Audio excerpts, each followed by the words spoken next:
I'm John Hanna for CityTV.net here in New York City, and we have Greg Womack, President of Womack Investment Advisors, joining us from Edmond, Oklahoma. Good afternoon, sir. Good afternoon, John. Happy Monday to you. Happy Monday to you, and it's well, happy Monday so far because the market is up triple digits. Yes, we've got a nice spring bounce in the market this morning. There you go, there you go. Now, what do you have for us for the Market Week report?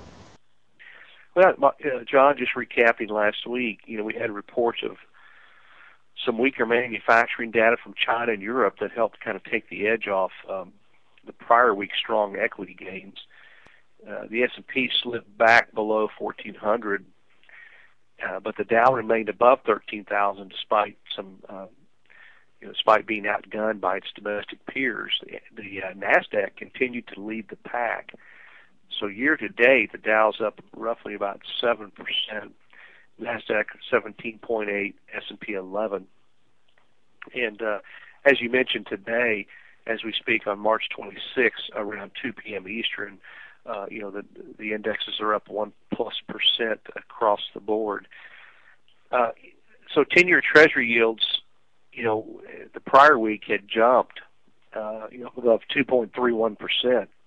Excuse me, and so they've come off that a little bit as investors seem to have second thoughts about all this flight to quality. So their yields ended last week at about 2.25%. If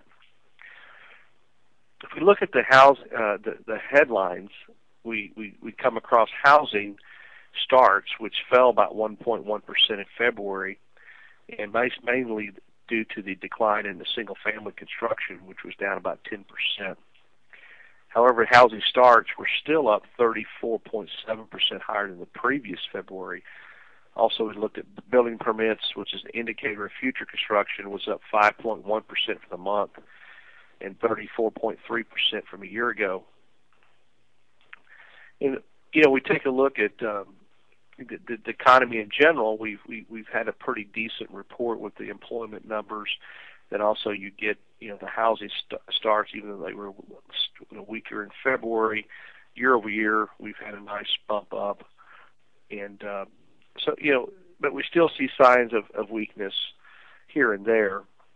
We had sales of existing homes are about 0.9% lower in February than the month before, but still about 8.8% higher than a year earlier, according to the National Association of Realtors.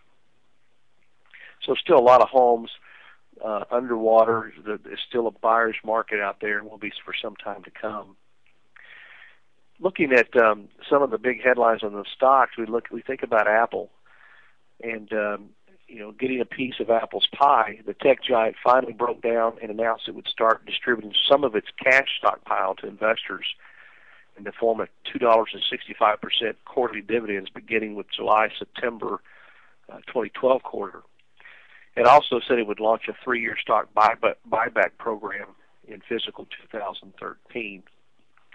So Apple continues to move higher and leading the Nasdaq in that area.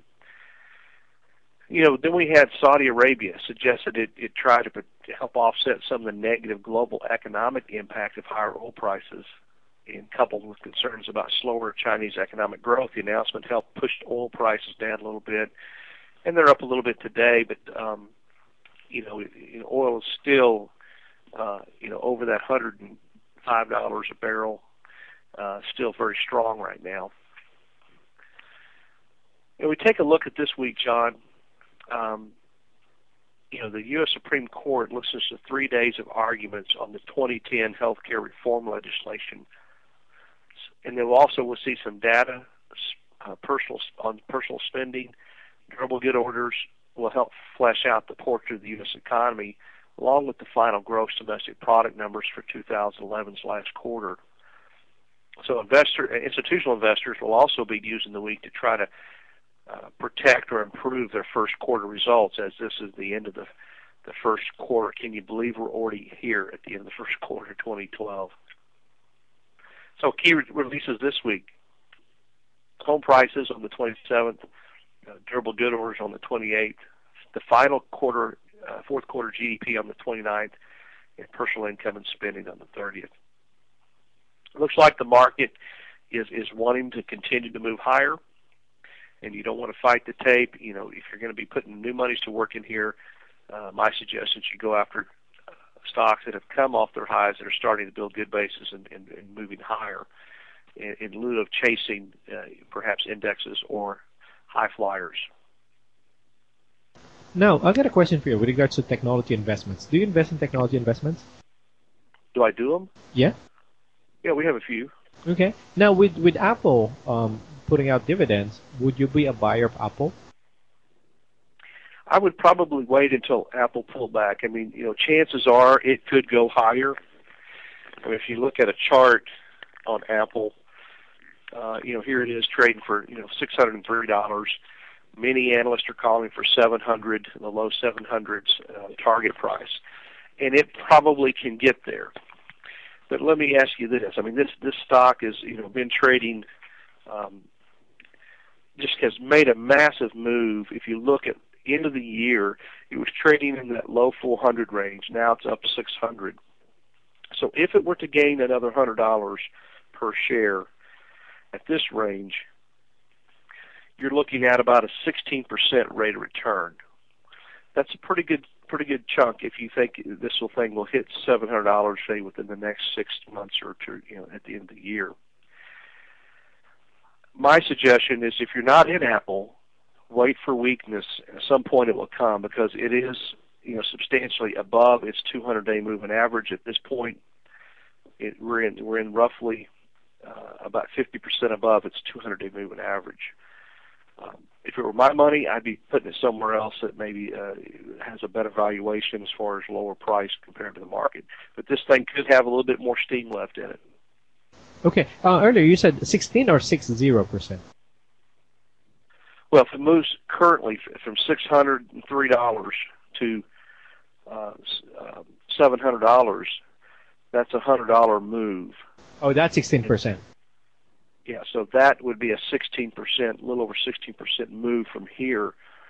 You know, I would say, you know, look at some of the companies that have not made the major moves, because it's made at least a 50% move in the last 5 months.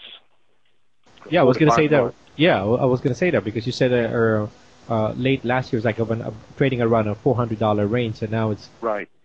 That's about a 55% return at $400 range compared to now. You know, naturally it could move a little bit higher, but I would be patient and just wait. At some point, everything that goes up eventually comes down. But I would say wait and let it come off the highs if it can.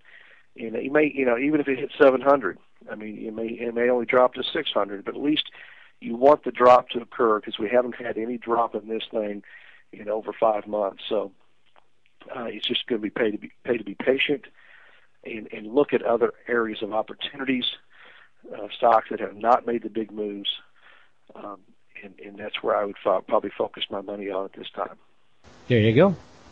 That's Greg Womack, president of Womack Investment Advisors, joining us from Edmond, Oklahoma. And I'm John Hanna for CDTV.net in New York City.